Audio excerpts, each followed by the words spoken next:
नमस्कार मैत्रिणींनो. तर आज कोणती भाजी बनवलेली आहे मी, तर ओळखता येते का बघा बरं सांगा.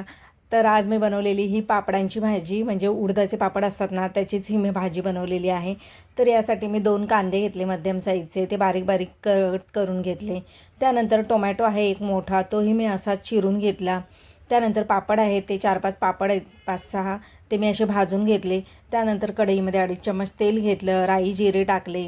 त्यानंतर ठेचलेला लसूण अद्रक टाकला, कांदा टाकला, टोमॅटो टाकला, हळद हिंग टाकली, मीठ टाकलं. त्यानंतर मिरची पावडर 1 चम्मच टाकली, 1 चम्मच गरम मसाला टाकला आणि मला कमी वाटली मिरची पावडर, मग पुन्हा मी टाकली 1 चम्मच.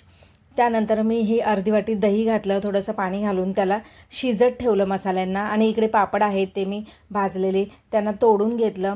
त्यानंतर मग हे छान मसाले फ्राय झाले, शिजले. त्यामध्ये मी हे पापड घालून घेतले, पुन्हा बारीक गॅसवर त्याला शिजत ठेवलं, कोथिंबीर टाकली आणि मस्त झाली ही भाजी तयार.